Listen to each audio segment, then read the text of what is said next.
I don't remember much before the house on Maple Street. I remember moving day, having to sleep in a cot because my bed was still packed away.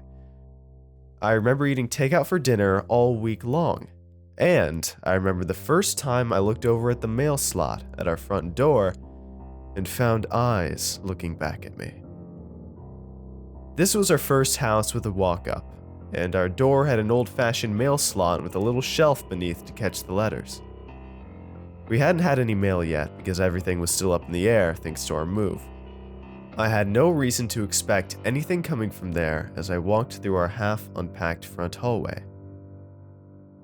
Yoo-hoo, someone called me. I looked over to the front door and saw a woman holding the mail slot open with her finger.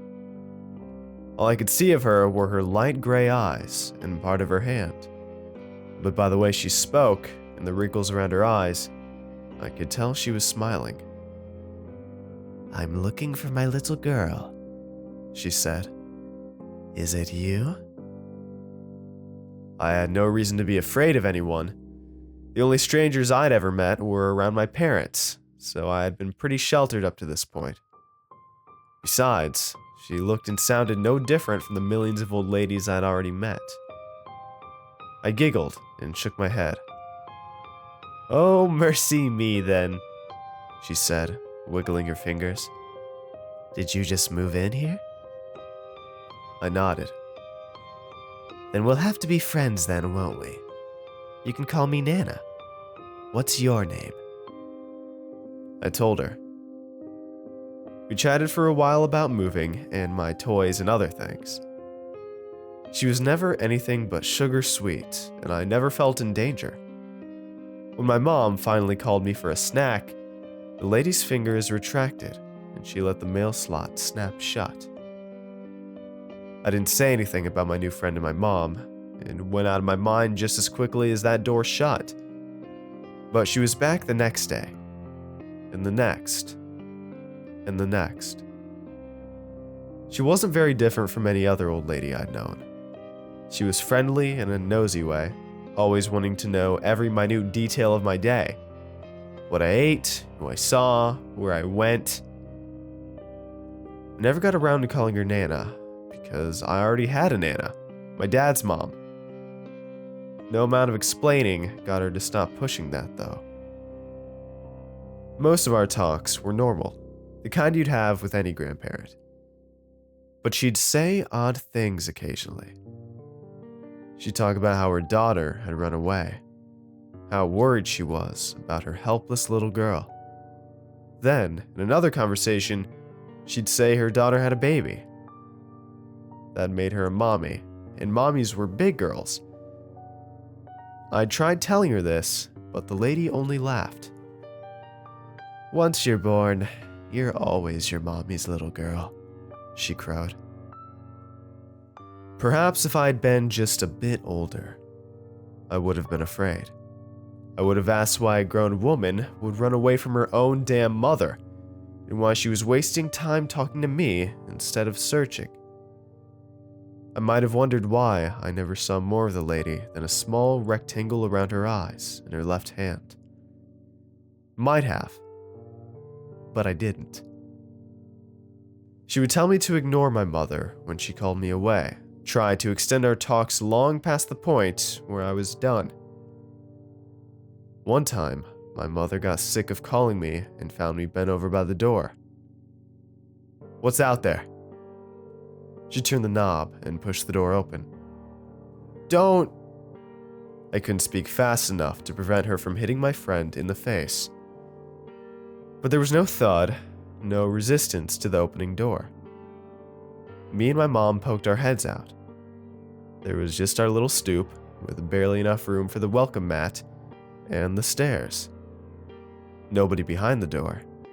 Nobody at the foot of the stairs.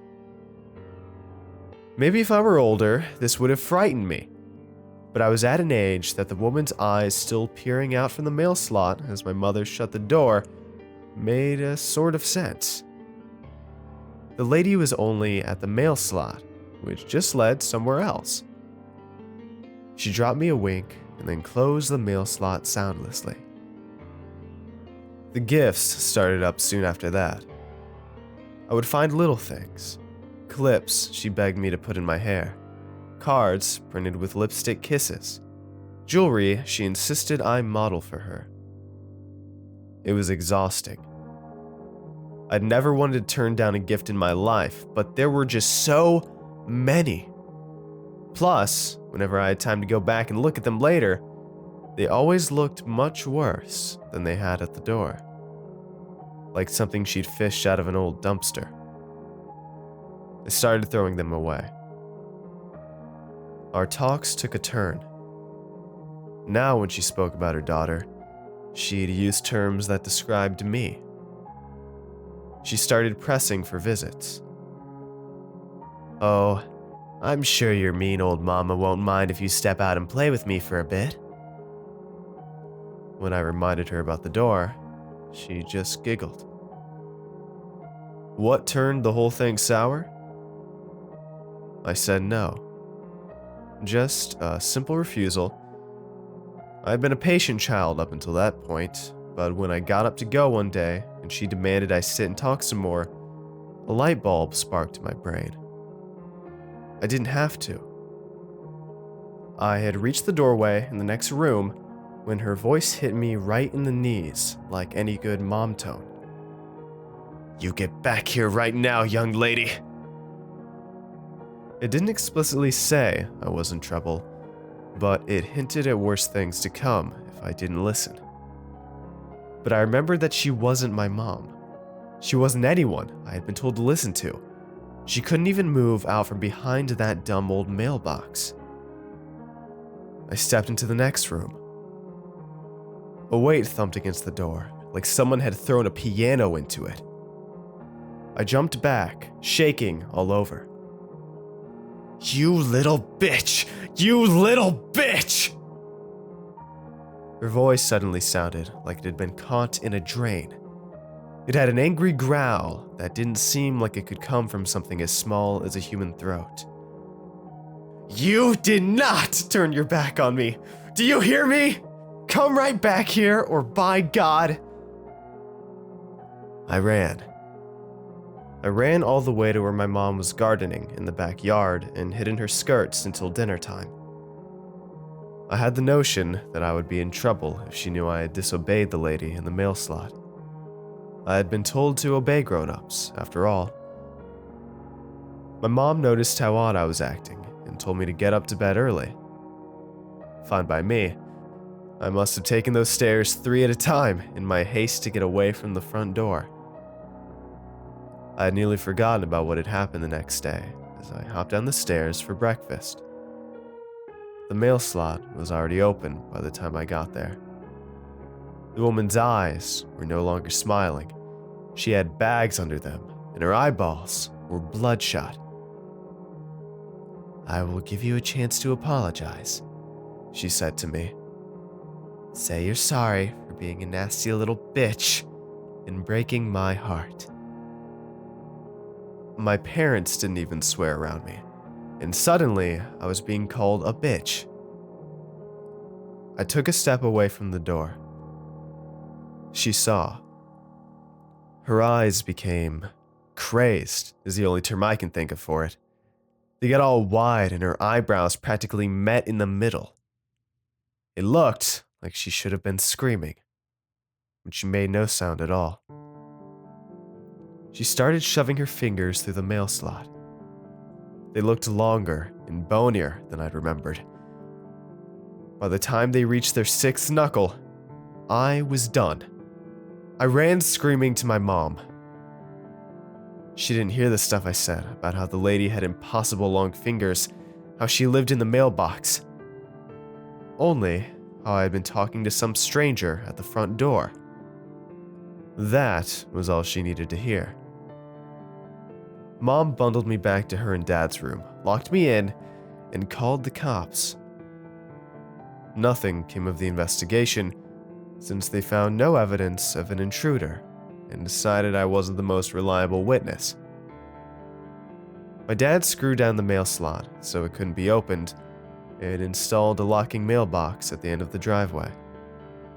I got the stranger danger talk and my mother made sure I never left her sight for weeks after that. I wish that was the end of it.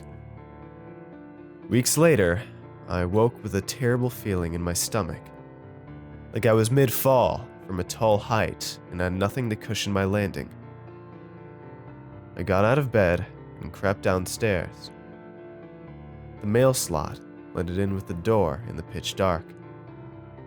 I switched on the light in the next room instead of the hall light, so it wouldn't show through the window on top of the door. The screws on the mail slot were coming out, slowly, like someone was unscrewing them from the other side. That didn't seem possible to me, but I'd already seen a lot of impossible things around this door. They hit the floor. Once the last screw fell out, I held my breath. My feet were stuck in place with fear. Probably the last thing I'd expected was a torn strip of newspaper to sliver through the opening, but it was almost a relief compared to what I had been expecting. Then there was another one, and another. A small pile of newspaper strips formed at the front of the door. I was half curious, half frightened. What the hell was newspaper supposed to do? And then the last one came through, end flaming. A deep crackle came from the other side of the door as the pile went up in a flash, a crackle that went on and on as I screamed for my parents. They told me I was lucky that I was up that late, that the fire could have done so much worse than scorch our front entryway. My dad suspected that I was the one who took out the screws for a while, but then he realized I had no screwdriver to do it. In the end, we got a new front door, one with pretty pebbled glass so you could always see who was on the stoop, and no mail slot.